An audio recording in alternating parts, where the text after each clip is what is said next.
Hello friends, welcome to ஆரோக்கிய சமையல்.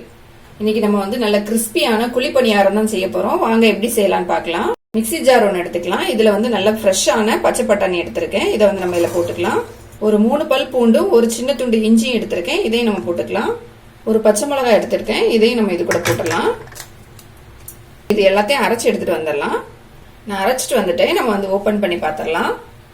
பாத்தீங்கன்னா நான் நல்லா அரைச்சி எடுத்துட்டேன். ஒரு மிக்சிங் பவுல் எடுத்துக்கலாம். இதுல நம்ம அரைச்சி வச்சிருந்த இந்த பட்டாணியை இதுல சேர்த்துடலாம்.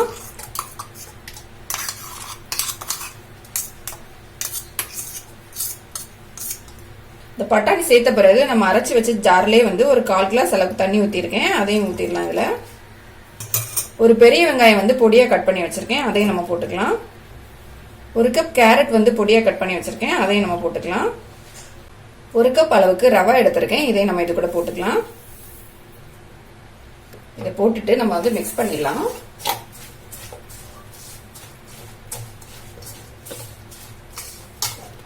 நல்லா மிக்ஸ் பண்ண பிறகு இதுல கொஞ்சமா தண்ணி சேர்த்துக்கலாம். ஒரு 1/2 கிளாஸ் அளவுக்கு தண்ணி சேர்த்திருக்கேன். சேர்த்துட்டு இதை நல்லா மிக்ஸ் பண்ணிக்கலாம். நல்லா மிக்ஸ் பண்ண பிறகு 1 ஸ்பூன் அளவுக்கு ஜீரகம் எடுத்திருக்கேன். இதை நம்ம இது கூட போட்டுடலாம். 1 ஸ்பூன் சில்லி பிளேக்ஸ் எடுத்திருக்கேன். அதையும் நம்ம போட்டுக்கலாம். 1/2 டீஸ்பூன் அளவு கரம் மசாலா சேர்த்துக்கலாம். 1 ஸ்பூன் அளவுக்கு பெப்பர் தூள் எடுத்திருக்கேன். இதையும் நம்ம போட்டுக்கலாம். தேவையான அளவு உப்பு சேர்த்துக்கலாம்.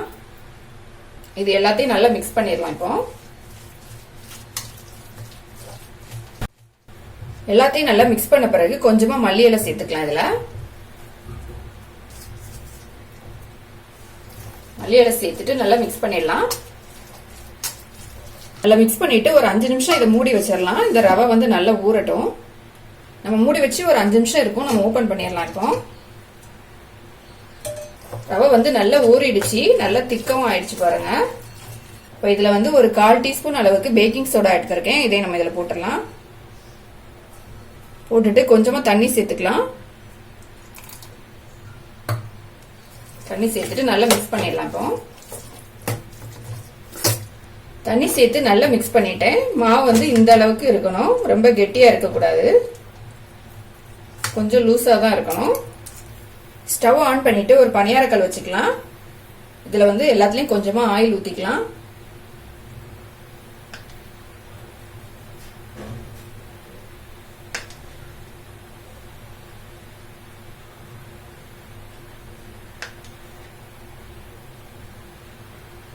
ஆயில் ஊத்தின பிறகு நம்ம ரெடி பண்ணி வச்சிருக்க மிக்ஸை கொஞ்சமா கரண்டியில எடுத்து நம்ம இதுல ஊத்திக்கலாம்.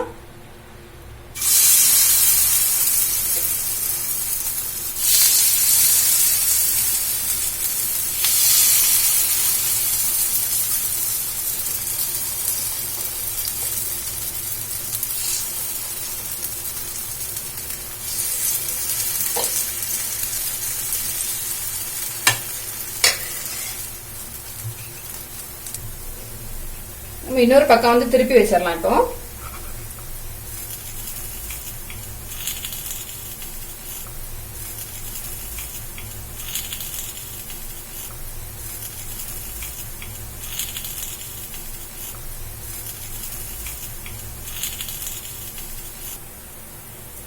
ரெண்டு பக்கமே நல்லா வெந்துடுச்சு. நம்ம எடுத்துடலாம்.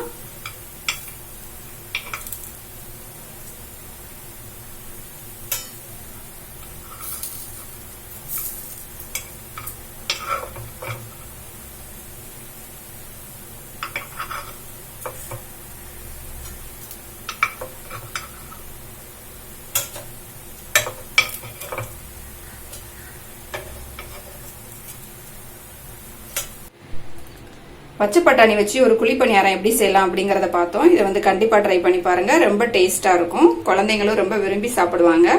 இந்த வீடியோ உங்களுக்கு பிடிச்சிருந்தா லைக் பண்ணுங்க, ஷேர் பண்ணுங்க. மறக்காம என்னோட சேனலை சப்ஸ்கிரைப் பண்ணுங்க.